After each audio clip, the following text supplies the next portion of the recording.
Yeah, my name is Larry Skenandore, and I was born in February 13th, 1938. It'll make me 59 just last week. Well, happy birthday. Okay, give me the name of your mother and father. My mother is Catherine Cornelius, her maiden name, and my dad was Hank Skenandore, or Henry. Okay, what about your grandparents? My dad's mother was Jane Matoxen, and my mother's parents was Taylor Cornelius and Katie Cornelius. So I think she was a Paulist before. And so. Okay. What about your brothers and sisters? Well, I got 6 brothers and 1 sister. My oldest brother's Norbert, Clarence, Glenn, and then me, and then Gordy and Jerry. And my sister is Minnie Skenandore. Okay. So I got 2 younger, and those 3 older. Okay. Tell me where you were born. I was born right next to that stone church in Oneida. I guess they used to have a hospital there. I never saw it myself. I think there was a hospital there. And my dad and mother lived there. There was a little farm right there, but next to the church. And so that's where I was born. And then a month after I was born, they moved to Chicago Corners. And so I grew up at Chicago Corners. Okay, whereabouts? Just about a half mile from that school. In Chicago Corners School, they had Mouse's store in the school, and I was on H, about a half mile from the school. Is the house still there? No, it was burnt or something, yeah. Okay, can you describe the house? Well, the one we lived in, our house burned down when I was only in 1st grade, our original house that we moved into. And it was 3-bedroom, and then upstairs and a basement. So it burned like in 43, and I was in 1st grade. I was on my way home from school, saw all the smoke going out of the windows, and I ran home, and I was looking for anybody, and I couldn't find anybody. My little brothers were home, and turned out they were in a car. You remember Foster Cornelius? Lived a couple doors down from my dad, and they were in his car. So anyway, my dad was building a chicken coop at the time. So when our house burned down, we ended up finishing the chicken coop into a house, and we lived in the chicken coop. You know? And there was never chickens in there, before we were, but it looked like a chicken coop. And so that's where I grew up in. I went to Chicago Corner School through the 8th grade, and then I went to Freedom High School for my freshman year. And then I went to Seymour the other 3 years. I graduated at Seymour in '56. Okay, tell me about Chicago Corner School. Well, it was, before Chicago Corners, I went to kindergarten at the Stone Church. We used to have kindergarten in a basement, down in that lower room down there. In the church basement? Yeah. Okay. So that's where I went to kindergarten. Father Christian used to come pick us up. And even though I lived at Chicago Corners, he picked us up and brought us there. Well, how many kids were in that class? The only really one I remember is Donnie Cornelius. You know Donnie Cornelius? I remember him in there. And I don't remember the rest of them. But there was probably a dozen kids or so. Yeah. And the priest picked them up? Yeah. And so. Okay. Anyway, then Chicago Corner School had a basement room and then 2 upper rooms. And so when I went to school, the 1st grade was in the basement, first 2 grades. And then we moved up to the upper room, and then I went to the 4th grade, and then 5th through 8th were in another room. And so we just had one teacher I had one teacher from the 5th through the 8th grade, Mrs. Ryan from Green Bay. And she was a really, really good teacher. She taught at Silver Summit School up the road there. And she came to ours for 4 years. Or she was there when I left. How many kids were in that school? I'm not sure. weren't Were they very all big. like tribal members that went there? Most of them, Moss's were, Ray Moss, his kids were there. And my neighbor right across from us were white. And I think that's the only ones. The rest of them were Indian. Okay. Did your parents speak Oneida? No. No? I think my mother understood it, but she didn't speak it. What about your grandparents? Well, my grandmother did on my mother's side. So my dad's mother was non-Indian. And so that's probably why he never spoke it. But she could, my grandmother on my mother's side could speak it. Well, that's Ruth Baird's mother.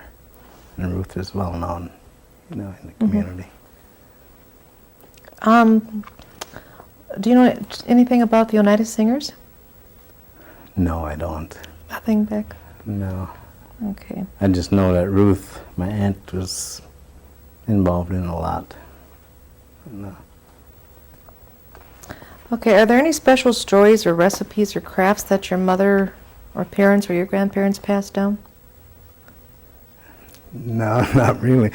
My dad used to make some burnt corn bread. He didn't give me the recipe, and I didn't think I wanted it. Burnt cornbread. Yeah, that was his specialty, and I think he just made up the recipe himself, just to be different, rather than the regular cornbread. is that right? I think he scorched his corn and then made it. And I didn't know anybody that liked it. But when I brought my wife here to see him, and he gave her some of that corn, and I told him that she really likes your corn. So he gave her a whole loaf. And she ended up throwing it away. She didn't like it, huh? Well, it was scorched too much. What kind of chores did you do when you were a kid? Oh, when I was a kid, we had all kinds of chores. We did all the work. We're farmers, actually. When I was really small, my dad had cows, horses, pigs, all the animals, and rabbits, and so we had to do all the feeding of the animals. And then I got a little older. We actually had to plant and plow and everything, So we actually worked hard as kids. My whole family. First, my older brothers. See, they had to plow with horses. They still had horses at the time. And then by the time I got old enough, we had a tractor, so, so I got to work with tractors. But otherwise, we had to cutting wood. We burned wood, and so we always had to cut our own wood. Plus, we cut wood and we sold it to other people, and by the cord. And actually, we gave a lot of it away because we never got paid, So we cut it and gave it. I actually ended up giving it away.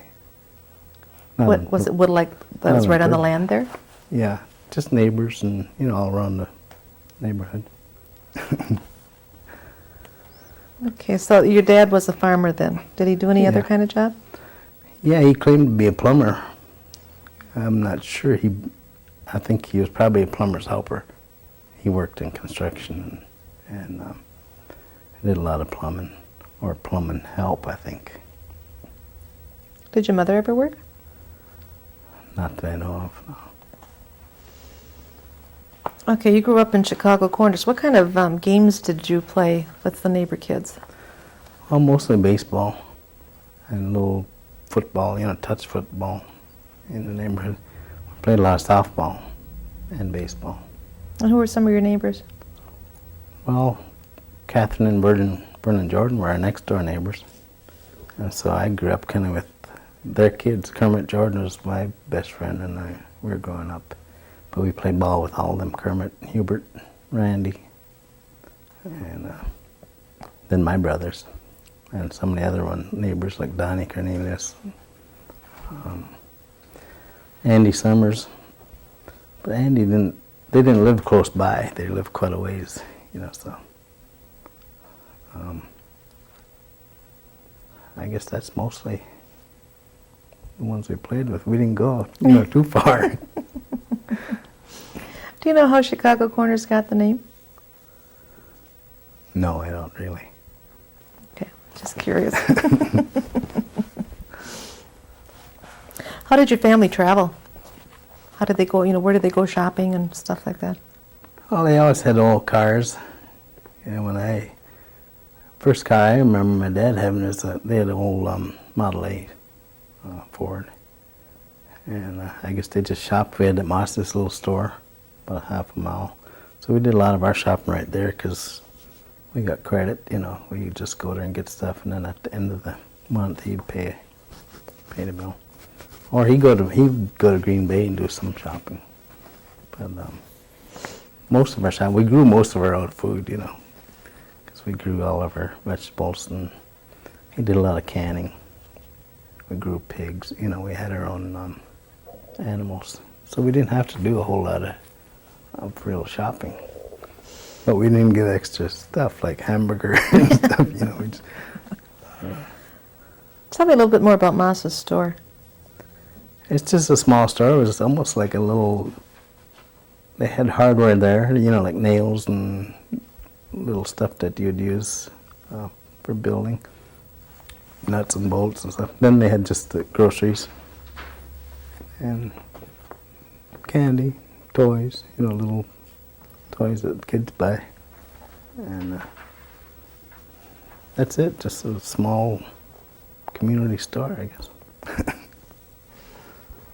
Okay, describe to me a typical Sunday from the time you got up in the morning till the time you went to bed. Well, a lot of times what we did on Sundays in summer, especially, we'd play ball, baseball. Or first, we'd have to do our work, and we couldn't go to the ball game. We had ball games like at CC camp. They had ball games over there, and we'd go to the ball game. But we had to do a lot of work before we could go. Even on we grew a lot of beans, and cucumbers, and stuff like that. And so we had to hoe. Maybe we'd hoe till noon or something, and then we'd go to the ball game at 2 o'clock. And we didn't have much money, so we'd cut through the woods and come in the back way, so we'd get in free on the ball games at the CC camp. What is the CC camp? That's where the housing area is now. That's like right across from Shaman's. Okay, but what was the CC camp? Why is it called the CC camp? Oh, that's when I'm not sure how it got there, but I'm guessing, a long time ago. I guess it was during the war. We had these people that worked. It was a work project, I think. We had these guys that worked and dug the drainage ditch all the way through the woods and all the way through, and it came out to the CC camp. And I guess that's where they gathered to start working or something. It was like a little camp. And it was just, to us, it was just a couple buildings and it had a ball field. But the people originally, I think, worked there from digging those drainage ditches. I think it was, that CC project. Because they came and dug a ditch all the way past through my dad's land, all the way to drain water. It made it like a little river. Okay. Describe a Christmas when you were a child. Well, we didn't get a whole lot of stuff for Christmas. Mostly we'd get candy and fruit. We didn't get a lot of toys, and my dad never wrapped them. He just had a little tag hanging on. And if you get a sled or, something like that, it would just, you go there and all these toys are there, and you just see which one's yours. None of them were wrapped. And, we grew up with my dad, see, and I guess that's why, women are a little different. Just like my wife now, she has to wrap everything, but and I could go without wrapping, and I guess that's how my dad was. Did you have a Christmas tree? Yeah, we usually had a Christmas tree. Well, who decorated the Christmas tree then? We all did. My dad and kids. Yeah. We usually had it up for a couple of weeks before Christmas. And then Christmas, he usually go to church at the, they used to have this Christmas plays or stuff at the churches. And then I guess when we'd go to sleep and when he'd come back, he'd put out all his toys. Then wake us up, so we'd get up in the middle of the night on Christmas Eve. Wake us up, tell us Santa Claus came. So. What about Hoyan? Well, my mother, when I was real little, and my mother was still together with him, she used to make all the donuts, for Hoyan. And so we were able to go around close by in the neighborhoods. And I had one funny story about this guy had right in the corner. He lived right across from the school. His name was Herman Pouch. He was non-Indian, but he used to treat my older brothers really good and give them a lot of stuff for Hoyan. So he used to tell us that. So he told us, me and my brother Glenn, just older than me, told us, come on over on Hoyan and give you some stuff, bring a big bag. So it was really cold that year. And so my mother said that's the only place we could go. So we got all dressed up and got these big old pack bags, shopping bag. And we went to his house and he invited us in. He gave us a penny each. And we had to, it was really cold and we walked all, it was half a mile for us. That was a long ways then. And we got a penny. But otherwise, most of the neighbors, almost all the kids went Hoyaning. And they'd all get donuts and apples. What does Hoyan mean? Well, as far as I know now, it means Happy New Year. I didn't know that at the time. We just went Hoyaning. Okay, tell me about Easter, 4th of July, what special things you did. Well, Easter we just colored eggs, and usually that's all we did. We didn't. Easter to us, I guess, was not really a big holiday or nothing. Just eggs and color. 4th of July was, I guess, it was another day like for a ball game or something. We were really involved in playing baseball in the summertime. Okay, what happened when somebody got sick? Well, I guess you try to cure yourself. I got really sick when I was in my last 2 weeks in grade school, in 8th grade. I got really sick. And so I missed school the last 2 weeks of school. And I don't know, I still don't know what I had because I never went to the doctor, and I was never taken to the doctor. But I think I had pneumonia, thinking back now, because I was really sick and I couldn't even lift my arm. I was wearing my arm in a sling. I made me a sling. And but I never went to the doctor. I probably could have died. I probably came close to dying and didn't know it. Because I couldn't straighten my arm even. And I guess maybe that's the way the rest of the kids did too if they got sick. Did you have any home remedies? But usually we just got colds and stuff. No, we didn't have any. Oh. I think my dad had one after we had grown up and I went away. He had them for himself, I think.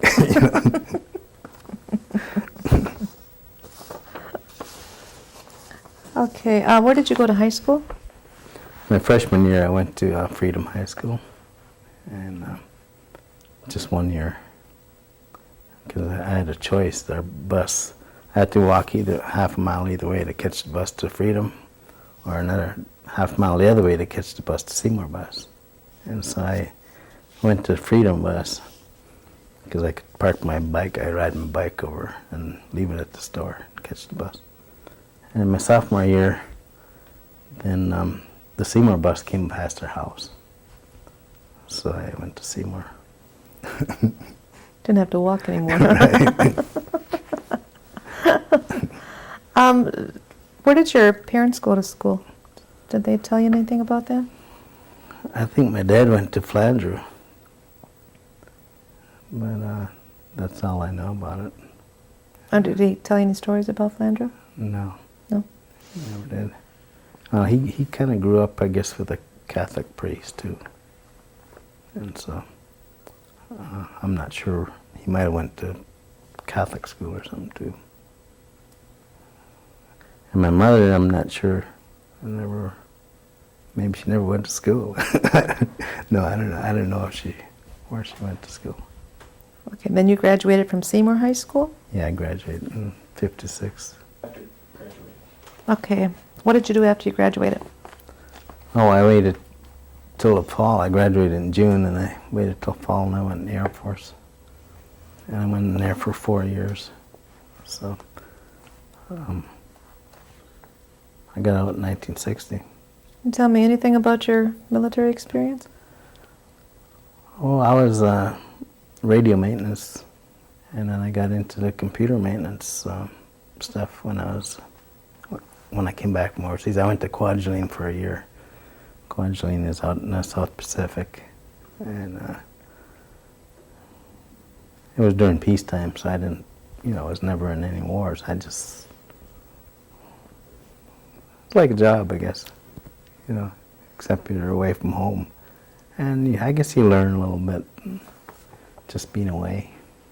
And when I came back, I went from Kwajalein, I came back and I was stationed by Seattle, Tacoma and Seattle for 9 months. And then I went up to Blaine, right up on the Canadian border for 2 years. And then I got discharged. I got discharged in Washington State. And then I came back here. And the whole state of Wisconsin was considered a labor-depressed area when I got out. So there was no jobs. What year was that? 1960. Yeah, I got out in September, and there was no jobs anyplace. Everybody had people laid off, every place I went. And I went to Milwaukee then, and I looked for a job down there for a long time. And everybody had people laid off. And they were telling me that they had to hire them back first before they could hire anybody new. So I drew unemployment for 39 weeks. And then I ran out of unemployment. I finally got a job on the lights, working as a stevedore and longshoreman for just one season. And I just got on part-time because I was on the bottom of the list. They call them as many as the people they needed. You just go down the list. And so I would only get on maybe 3 days a week. And, so then working hard like that, that's hard work. We were loading those, all that flour for foreign aid. They were shipping it over to Indonesia and places.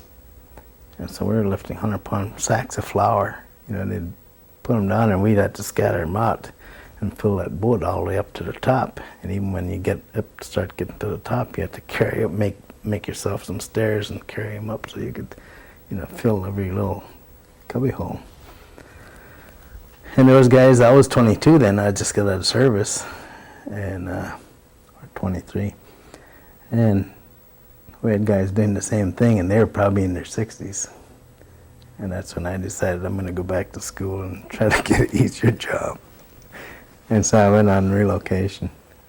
I went on relocation in '62. I went to San Francisco, and I went to school over there for 2 years. And I worked in a bakery. I worked as a janitor. I was in a janitor's union in a bakery. They call them sanitors. I worked in a hostess cake kitchen for 2 years as I went to school. And I worked there nights and making all those cupcakes. I made. Tell me what the relocation was about. Our relocation, I guess they're trying to get, the BIA was trying to get the Indian people out into the real world, actually. That's what it amounted to. And it worked getting them out there, but most of them didn't stay. They'd go out there and you could either go on relocation to go to work, and you'd get there and they'd try to get you a job. Or you could go there to go to school. and then they'd pay you they didn't give me enough to really live on. I was getting like $44, no, $65 every 2 weeks, and then I had to pay my room and board. You know, it was like not board. My room mostly was like $45. So you'd have $20 for 2 weeks to buses and some extra food. In those rooming houses, they called them, I forgot what they call them now. I just had it on my mind, but anyway, you pay your room and you get one meal. You get 2 meals. You get breakfast and supper, so you got to supply your own lunch.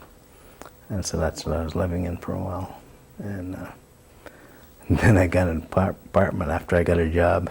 I moved out of those, and then the BIA quit paying for me. So they really only paid the first year for me.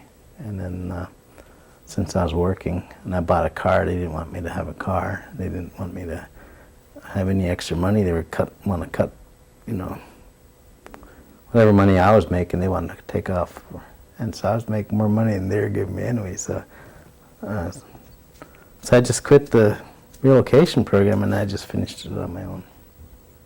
And then I got a job in San Diego National Laboratories, came around recruiting. The school I went to was a fairly good school, and it was accredited school. I went for electronics, and then this company came around recruiting at the school, and I got a job from them. And they were from Albuquerque, but they also had a plant in Livermore, about 1,000 people. And so I told them I was interested in working in Livermore and not Albuquerque. Well, they ended up hiring me in Livermore, and that was in '64. And so I started with them. I worked there for 5 years, and I was transferred to Las Vegas. It was the same company. I worked for 29 years then. So they're a weapons laboratory. So most of my work I worked in electronics, but a lot of my work was I worked with nuclear weapons. I worked in Nevada on the underground test, not the underground test site. It was at the test site, but we did a lot of underground testing of nuclear weapons. And then I did a lot of explosive work, and I did a lot of explosive testing for the military. Do you know Lloyd Metoxen? Yeah, I met him. He was at test site. He was working in Las Vegas. Living in Las Vegas. He worked at test site. Yeah, he came over. I was in my room one night. We had room like barracks. He was at the fire department there, and so he saw my name, and he came and looked me up in my room, and introduced himself. And I knew him I didn't really know him before that, but I knew his name because Kermit, that's his uncle, isn't it? Yeah, and I met him when I was a kid, but I didn't know him. And so he come and talked with me. And then he came over to our house in Las Vegas. We invited him over for dinner. Yeah, and I don't know what he's doing now, but he had, I don't remember, about 3 kids, didn't he? Mm-hmm. Yeah, he only lived about maybe a mile and a half from us in Las Vegas. Yeah. And so, anyway, I did a lot of testing, and I did a lot of, I set off the largest explosion in the free world. A couple times I set off a big charge, 4,800 tons of explosive. You know, the kind they blew up Oklahoma City with? That's what we used. That's like 10 million pounds we blew up. We were simulating a nuclear bomb going off on the ground. And I did that for the Army. I did that several times, a lot of smaller ones. The biggest one was like 4,800 tons. I did that at White Sands in New Mexico. Then I worked at Edwards. I tried to do a soft landing. You know, this is all for military. And they pulled this big old, like a tank out of the airplane, about 300 feet high and going about 150 knots. And our job was to soft land it onto the ground. So supposedly you can come run over there and get in it and drive it away, or supposedly you could ride down on it if you was brave enough. But we did that at Edwards too. We had the test pilots fly for us doing that. So it was kind of an interesting job. So my job, I set off a lot of nuclear bombs at the test site. We set off megatons. I mean, it's like creating little earthquakes, you know, because they'd shake Las Vegas. And we were like 90 miles. Little earthquakes? They're like 90 miles away from Vegas, and we'd shake Las Vegas. One morning, Bonnie woke up. We set one off, and she didn't know we were going to do it. And she woke up, and our lights are swinging, you know. And she was wondering what was going on. She thought it was an earthquake, and it turned out it was just us. And so that's kind of what I did over there. And I did a lot of computer work. Got involved in computers. So that kind of turned out being my thing I liked. So right now I'm doing a lot of computer graphics and computer multimedia. Yeah, I'm doing it at home, kind of like a home-based business. When did you come back to Oneida? We came back here about a year and a half ago. In fact, it'll be 2 years in June. Yeah. So we were able to retire on my job at 55 if we were there at least 25 years. So everything turned out really good for me. The year I was turning 55, my boy was graduating from university there. And he graduated in January. I turned 55 in February. And I had my 29 years, and in July I was working on a job I was going to finish in June. And so I retired in July. And so I was there. I retired at 55. It's been almost 4 years now. I've been retired. Can't remember the days, what days what anymore. Why did you come back to Oneida? Well, we had always planned on doing that. We had planned, my wife's from Flambeau, and we had always planned on either coming back here or going there to retire. And then we were going to go up there, and then we decided to try this little computer business, and we thought it'd be better here since we're closer to more people. And so that's why we came here. Well, tell me your wife's name and your kid's name. My wife is Oneida. Her maiden name is Thompson. She's a Chippewa Indian from like the Flambeau. And my daughter her name is Elizabeth, and she's living in Portland right now. She has 2 children. And my boy, his name is Thomas. He's living in Albuquerque, but he's moving here in a couple of weeks. And we talked him into moving here. And he's a biochemist. He graduated from UNM. And she's about ready to get her master's in psychology, probably this June. Yeah. Great. So.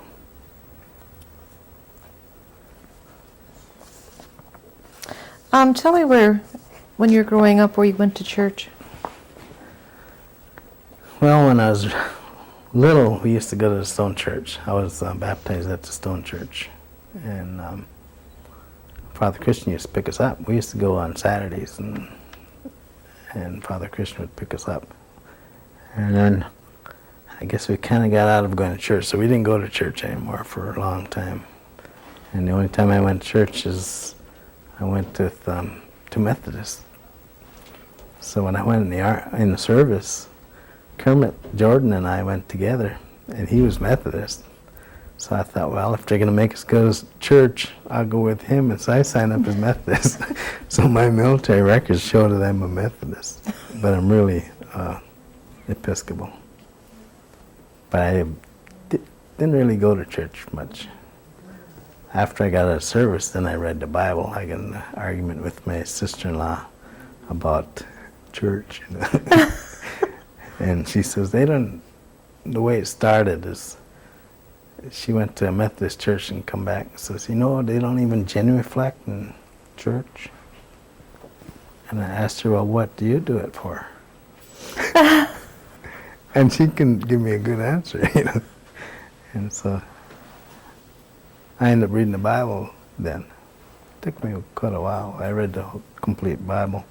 I still didn't go to church, but I read the Bible. I go to church now, but I didn't. Back at the Stone Church? My wife is Catholic, so we go to the Catholic church. Oh, okay. I go with her at St. Joseph's in Oneida. Yeah. Do you have any information like on the land claims? Anything like that from No, you can I remember? don't. All I know is since I can remember, had land claims going, and I never heard anything about it. Okay, you started talking about a powwow over at the CC camp. Tell us about that. Oh, that's what I was saying. I'm not sure. I wasn't around when the tribe really got back into the Indian traditions, I guess. I only remember one powwow being at the CC camp when I was growing up. It was just a little small one. Yeah, and they just had a little stand up there, and they had a few dancers, and that's about it. So that was the only really powwow I was ever attended. I went to them out there after I grew up, but I was here in Oneida.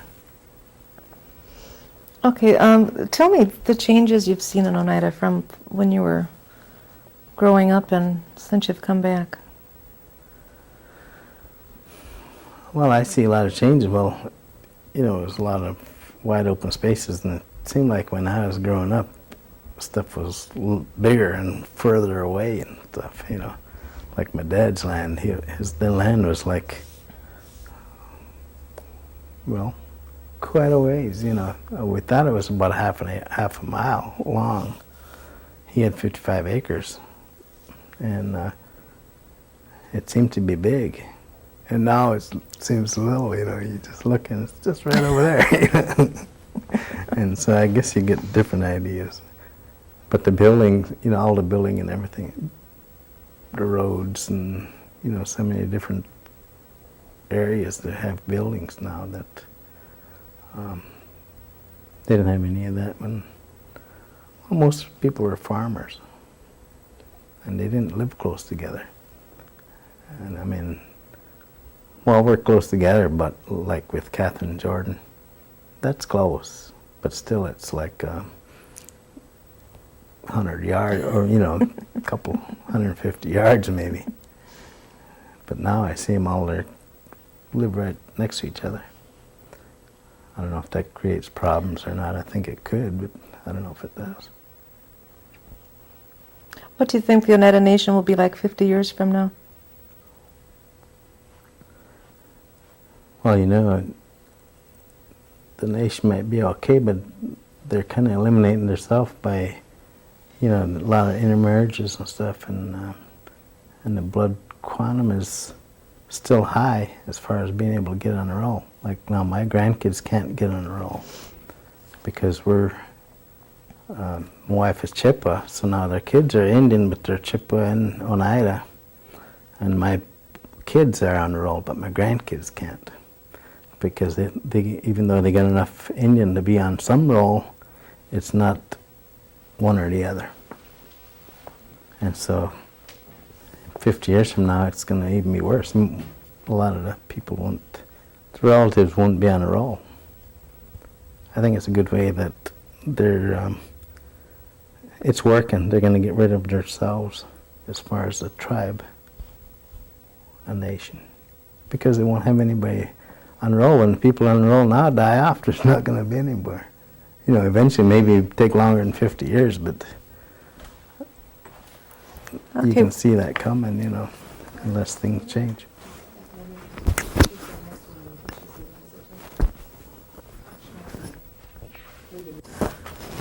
Okay. All right. What advice would you give the future generations? Well, I'm not sure. I'd have to give it more thought, I think.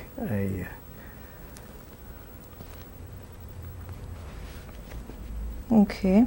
I know some of them, like up in Flambeau, what they do is, and I don't think I would give that advice, but some kids are saying, well, I'm going to marry an Indian girl. I mean, guys are saying this, so they can keep the blood going from their own tribe. And if we want to keep a tribe going, then that's what they're going to have to do.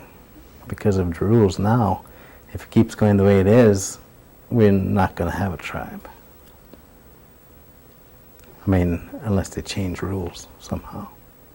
You'll have people that are of the descent and everything, but you eliminate yourself because you can't get them on the roll. Okay, Larry, anything else you'd like to tell us about your life that we may not have touched on? No, I think we hit it pretty good. Okay, well, thank you for participating with us. Could we have them, since we have a little time left, could we just have them describe like a baseball game? Oh, back sure. then? Just kind of in general, what, where, maybe a pickup game, or if it was always teams? We usually played teams. I started off in teams with Little League. In fact, we had one of the better baseball teams around. They call them they played at CC camp, and they call them the Oneida Braves. And so that's how we got started playing. And they played in the county, like the county leagues. A lot of the bars sponsored teams, and then just churches and counties. I played at CC camp for a little while, but I ended up playing for the church, the Stone Church. So we played, and it was like, well, it's organized, just like county leagues. Who was all on your team? When I played we call it the Mission, at the church. There's Bobby Thomas. You remember Bobby Thomas, Ronnie John, Donnie Cornelius, me, Kermit Jordan, Bernie Cornelius.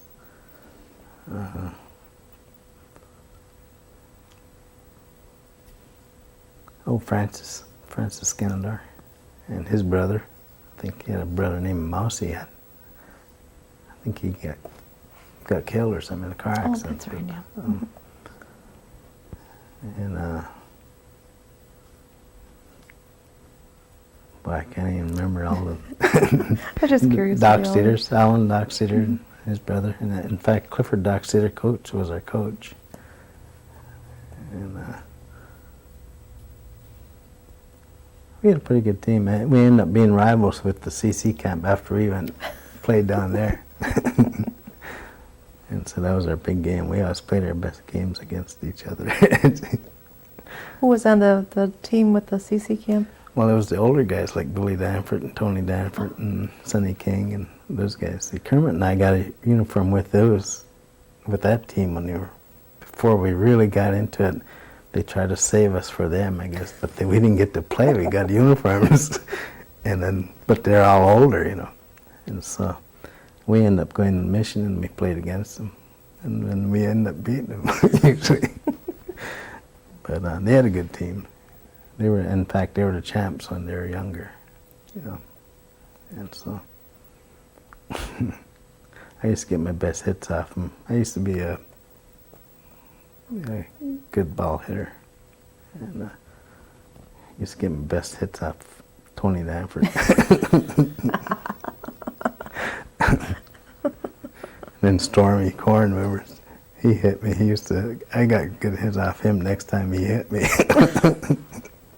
He could really throw hard. You couldn't get out of the way from him.